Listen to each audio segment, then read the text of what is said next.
Jadi murid ini konteksnya adalah orang-orang yang merasa dirinya butuh kepada ilmu.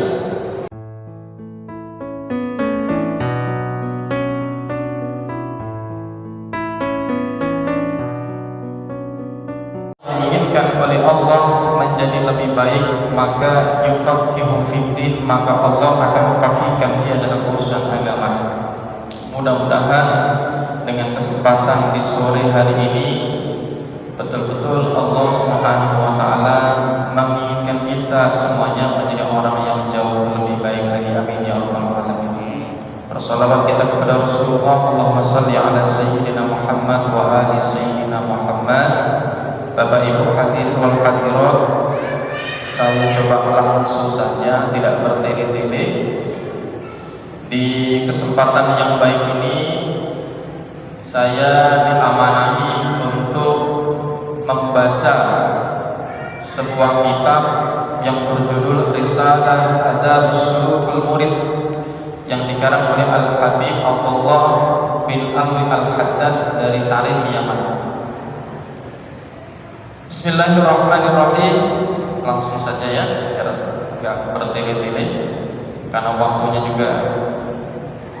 Wa awwalu syai'in, jadi bab yang pertama di dalam kitab ini membahas tentang taubat wa syurutuha, ya, tentang taubat dan syarat-syarat pertaubatan. Ya, jadi hampir semua kitab, terutama kitab-kitab hadis Nabi, itu biasanya sebelum membahas tentang ini itu biasanya yang pertama adalah membahas tentang niat, kemudian taubat dan seterusnya. Begitupun di dalam kitab Risalah Adabus Suluk ini yang pertama adalah membahas tentang taubat dan syarat-syarat. Dikatakan wa awwalu syai'in, pertama ya, hal yang paling penting yabda'u bihil murid, yang harus dimulai bagi seorang murid, ya, jadi murid ini konteksnya adalah orang-orang yang merasa dirinya butuh kepada ilmu. Jadi dalam tradisi tasawuf ada yang namanya murid, ada yang namanya murad. Kalau murid itu adalah orang yang berkehendak, kalau murad yang dikehendaki. Jadi dalam tradisi tarekat ada orang yang memang mencari seorang guru, ada juga orang yang dicari oleh guru. Orang yang mencari guru namanya murid. Ya. Tapi kalau orang tersebut diinginkan oleh guru menjadi seorang muridnya, maka namanya murad. Ya. Biasanya orang yang diinginkan oleh seorang guru itu seringkali karena guru mampu melihat kelebihan-kelebihan yang dimiliki oleh seorang murid. Nah, dikatakan wa awwalu syai'in yabda'u bihil murid fi tariqillahi taslihut taubah. Pertama yang harus dilakukan bagi seorang murid dalam perjalanannya fi tariqillahi, dalam perjalanan menuju kepada Allah, adalah taslihut taubah, adalah memperbaiki taubat sebetul-betul taubat. Fi tariqillahi taslihut taubati ila Allah ta'ala min jami'il dhunub. Jadi yang pertama yang harus dilakukan oleh seorang murid adalah betul-betul ingin kembali, ingin bertaubat kepada Allah Subhanahu wa taala dari segala macam bentuk dosa. Maka ada sebuah istilah, orang yang bersuudzon kepada Allah dengan mengatakan bahwa Allah tidak akan pernah menerima taubatnya, maka sesungguhnya prasangka hamba yang seperti ini jauh lebih besar dosanya daripada seluruh dosa-dosa yang telah dia lakukan. Jadi suudzon kepada Allah dosanya lebih besar daripada hal atau keinginan permohonan maaf dia kepada Allah. Jadi prasangka negatif kita kepada Allah itu lebih besar dosanya daripada dosa kita itu sendiri. Makanya ada sebuah ungkapan di dalam syair Arab itu yang berbunyi begini, ya. Sa'ubiru ya khaliqi min jalil kama anta minni ilahi turid wa arju idza anta tabbaluni jinanal khuludi wa minkal mazid. Jadi ya Allah, saya datang kembali kepadamu dengan berharap ampunan kepadamu, dengan mengurai segala macam dosa-dosa yang dulu pernah kami lakukan. Asaituka ya khaliqi baqiya wa dam'ul asa kulla hinin yazid. Ya Allah, saya datang dengan membawa maksiat yang begitu banyak. Wa tasturuni ruhma anni, sekalipun saya ini adalah seorang yang ahli maksiat. Wa tasturuni ruhma anni anid, tetapi engkau tutupi aib-aib terus. Ya, itu luar biasa. Jadi kita ini pagi maksiat, ditunggu siangnya taubat. Begitu ditunggu taubat oleh Allah, ternyata siangnya maksiat lagi. Begitu siang maksiat, ditunggu malam oleh Allah untuk kembali taubat, ternyata begitu malam taubat lagi. Walaupun terus bermaksiat, wa tasturuni ruhma anni anid, sekalipun kita ini ahli maksiat, tetapi tetap ditutupi aib kita. Ya. Jadi kalau seandainya setiap kesalahan kita ini dibongkar sama Allah, betapa banyak aib-aib dan dosa-dosa kita di hadapan Allah Subhanahu wa taala. Nah, di dalam syair itu dikatakan setelahnya, ataituka ya khaliqi baqiya wa dam'ul asa kulla hinin yazid faqad qulta fil ayla takantu wa in ta'fu anni fadha yawmin.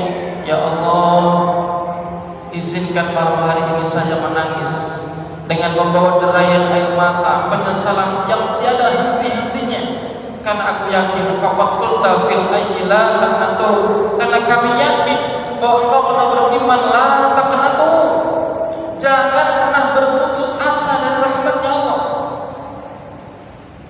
Jadi sebuah keyakinan kita bahwa rahmatnya Allah pasti akan kita dapatkan, itu jauh lebih penting daripada dosa-dosa kita itu sendiri.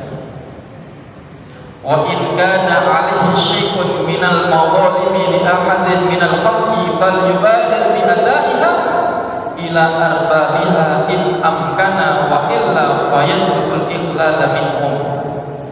Jika ada, ya, wa in kana, jika ada, alaihi syai'un, sesuatu pada dirinya, minal mawalim, sebuah kezaliman, li ahadin, terhadap seseorang, minal khalqi, dari makhluk.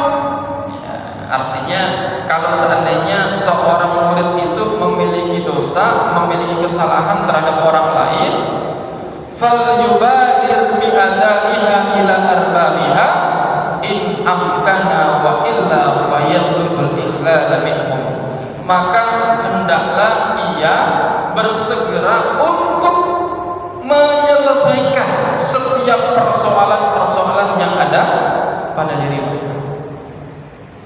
Jadi taubat kepada Allah itu diantara salah satu syaratnya adalah beres dengan urusan sesama manusia. Jadi kalau ada orang ingin kembali kepada Allah tapi kok utang-utangnya masih belum diselesaikan, belum beres itu pertobatannya. Baik utang kepada orang yang sifatnya personal, pribadi, maupun kepada leasing.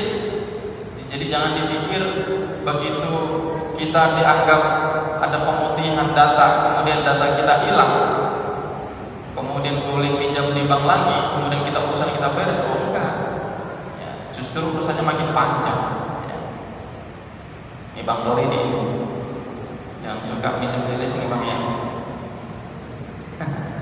Fa innal ladzi takunu dhimmatuhu murtahinatun bi huquqil khalqi la yumkinu siru ilal khalqi.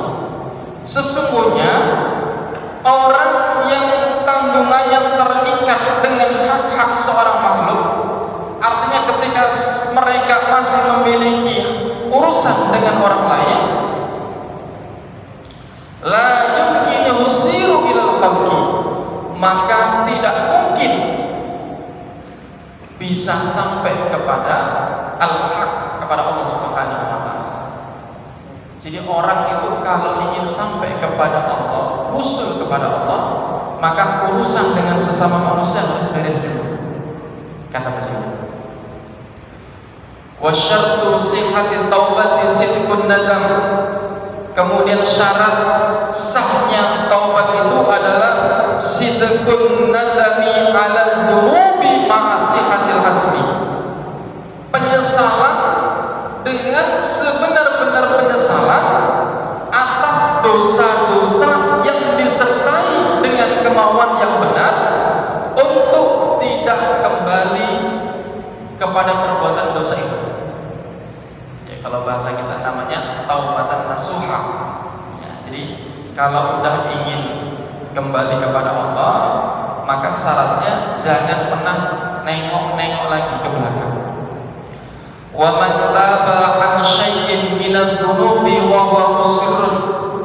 Jika atau seseorang dan apabila ada orang yang bertaubat dari suatu dosa tetapi ia masih saja melakukan perbuatan itu atau berkemauan mengulanginya lagi, fala taubatalah, maka orang tersebut belum dikatakan sebagai orang yang bertaubat. Jadi berat banget ya.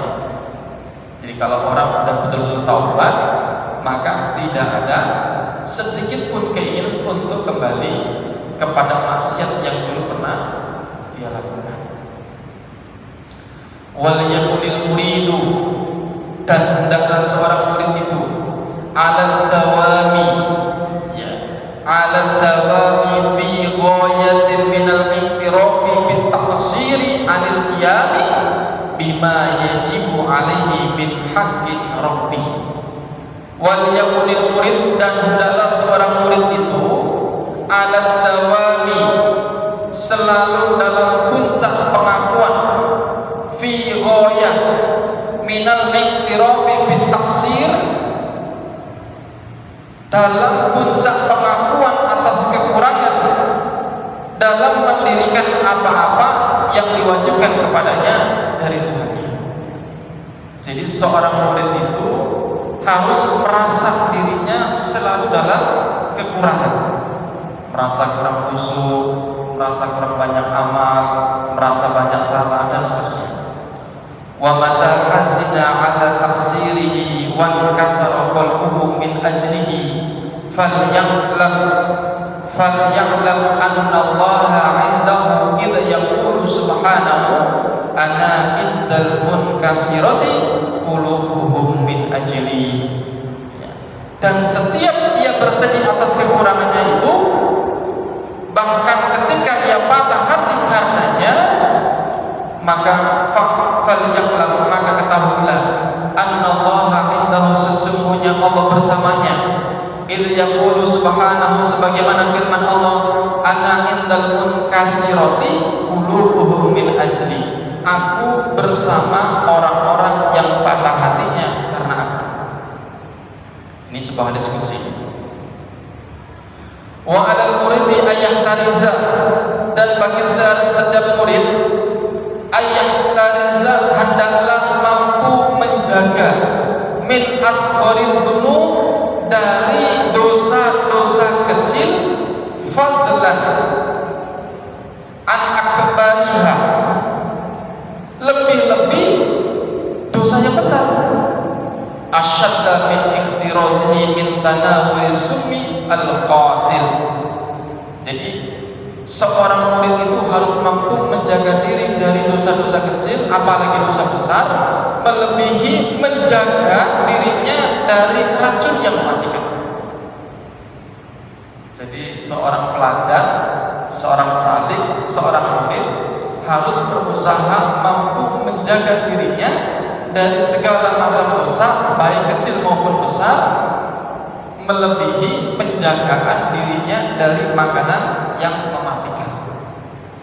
Jadi kalau orang melihat makanan walaupun enak banget, tapi tahu bahwa dirinya ada racun, maka nggak mungkin untuk dimakan, sebagaimanapun dengan menjaga dosa. Cuman kadang-kadang kan kita begini bang, mumpung ada kesempatan, kenalan cewek di bus gitu kan, terus dia mau kita ajak ke rumahnya, mumpung ini kan, kapan lagi bisa kenalan sama perempuan ini? Nah mestinya dia harus mampu menjaga dalam tanda kutip pandangan dia, perbuatan dosanya dia, sebagaimana dia berasumsi bahwa apa yang ada di hadapannya itu seperti racun. Wa yaqulu khawfuhu law irtakaba syai'an minha a'dhaw min khawfihi law akala summi. Dan hendaklah rasa takut itu, wa yaqulu khawfuhu, dan hendaknya rasa takutnya itu, law irtakaba syai'an, jika ia berbuat sesuatu darinya, artinya perbuatan dosa, minha a'dhaw min khawfihi aw akala summi, lebih besar daripada rasa takutnya jika ia memakan racun tersebut. Wa dzalika li anna al-ma'asi, hal itu karena li anna al-ma'asi, sesungguhnya maksiat itu ta'malu, berdampak, fil qulubi, di dalam hati, amal sumi fil ajsam, seperti dampak racun bagi jasad. Jadi maksiat yang masuk ke dalam hati itu ibaratnya seperti racun yang memiliki dampak kepada jasad. Jadi kalau orang makan racun, minum racun, dampaknya adalah bisa kematian, bisa muntah dan sebagainya. Begitupun maksiat. Sekilas mohon maaf, sekilas orang nonton film porno nggak berdampak, sekilas, padahal dampaknya luar biasa ya. Bahkan kata almarhum Bapak Dr. Nanda kemudian pernah mengatakan, orang yang nonton film porno itu secara psikologis ternyata lebih merusak daripada narkoba secara psikologi.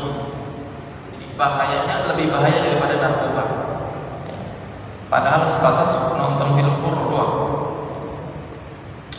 Wal qalbu a'azzu, dan hati a'azzu bagi orang alal mukmin, bagi orang yang beriman, a'azzu itu lebih berharga min jismihi, daripada jasadnya.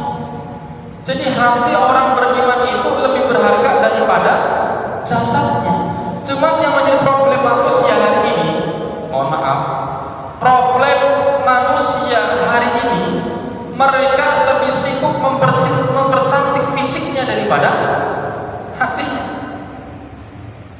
Ya, apalagi mohon maaf, perempuan, make upnya, dandanannya, mereka sibuk cantik secara fisiknya, padahal dikatakan bahwa ternyata al-qalbu a'azzu al-mu'min min jismi, ternyata memiliki hati yang baik, memiliki hati yang mulia itu a'azz, berharga daripada kecantikan secara fisik. Bal ra'su ma lil muridi hifdu qalbihi wa imaratihi, bahkan ra'su malin, modal bagi seorang murid, hifdu qalbihi wa imaratihi, adalah menjaga hatinya, wa imaratihi, dan juga berusaha untuk memakmurkan. Wal jismu qurdun, sementara jasad itu adalah tempat lil afati wa amma qaribin yutlafu bil mauti, sementara jasad itu adalah segalanya bagi penyakit, baik dalam waktu dekat yang mampu melenyapkan kepada kematian. Walaysa fi dhihabihi illa mufaraqatud dunya an-naqidatin naqisah, dan tidaklah kematian itu, walaysa fi dhihabihi illa mufaraqatud dunya an-naqidatin naqisah, dan tidaklah di dalam kematian itu melainkan sekedar perpisahan antara dunia dengan dengan kesulitan dan juga kekurangan. Hadirin yang dimuliakan Allah Subhanahu wa taala, beberapa paragraf yang kita baca ini menegaskan kepada kita pentingnya untuk betul-betul kembali kepada Allah Subhanahu wa taala.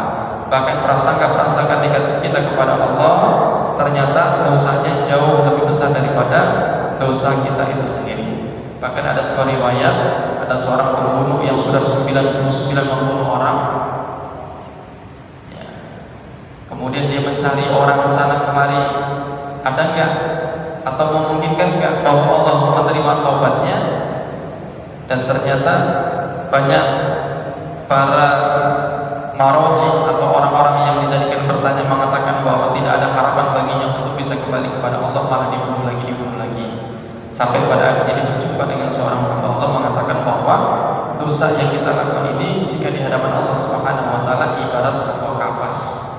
Jadi kalau boleh saya menganalogikan, dosa sebanyak apapun, seberat apapun, seandainya diilustrasikan seperti sebuah kapal tongkang, maka walaupun kapal tongkang ini besar, tapi jika dibandingkan dengan lautan, maka kapal tongkang yang besar ini begitu kecil di hadapan lautan. Begitu pun dengan rahmatnya Allah Subhanahu wa taala. Sebesar apapun dosa yang kita lakukan, selama kita ingin kembali kepada Allah, wala tayasu min rahmatillah, maka kita enggak boleh berputus asa dari rahmatnya Allah Subhanahu wa taala. Kemudian di paragraf yang terakhir, wa ammal qalbu, sementara hati itu in talifa, jika sudah lenyap, faqad talifatil akhirah, maka lenyap pula kehidupan akhirat. Kalau hati kita sudah mati, sudah keras, melihat maksiat tidak lagi menganggap bahwa itu adalah maksiat, nah ini tanda-tanda. Fa innahu la yanju min sukhtillahi wa yafuzu bi ridwanihi wa thawabi. Karena sesungguhnya orang itu tidak akan pernah selamat dari murka dan azabnya Allah, dan pasti ya merasakan kemenangan dan keridhaan dan juga pahala dari Allah, illa man atallahu biqalbin salim, kecuali dengan mendatangi, artinya mendatangi Allah dengan hati yang tenang atau hati yang bersih. Maka mudah-mudahan di kajian kitab yang begitu singkat ini membuat hati kita, keinginan kita, himmah kita, dan niat kita betul-betul semuanya dilakukan karena Allah Subhanahu wa taala.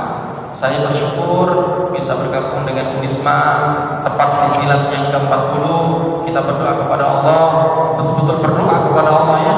Mudah-mudahan Unisma jauh lebih baik lagi dan bisa menjadi sebuah pelita, menjadi sebuah cahaya, dan mampu menumbuhkan satu semangat, mampu menciptakan generasi kita betul-betul menjadi generasi yang khairul. Amin ya rabbal alamin. Mari baca surah Al-Fatihah, kita niatkan. Mudah-mudahan Allah terus bimbing kita semuanya, Allah rahmati kampus kita. Apapun kesalahan yang dulu pernah kita lakukan, metode apapun yang kita lakukan, jika itu bertentangan dengan nilai-nilai ketuhanan, mudah-mudahan Allah Subhanahu wa taala ampuni segala dosa-dosa kita. Ala hadhihi wa ala kulli niyatin shalihah ila hadratin Nabi Mustafa khususan. Al-Fatihah. A'udzu billahi minasyaitonir rajim. Bismillahirrahmanirrahim. Alhamdulillahirabbil alamin arrahmanir rahim maliki yaumiddin. Iyyaka na'budu wa iyyaka nasta'in. Ihdinas siratal mustaqim. Siratal ladzina an'amta 'alaihim ghairil maghdubi 'alaihim waladdallin. Amin. Hadanallahu wa iyyakum jama'in. Wallahu muwaffiq ila aqwamit thariq. Wassalamu alaikum warahmatullahi wabarakatuh.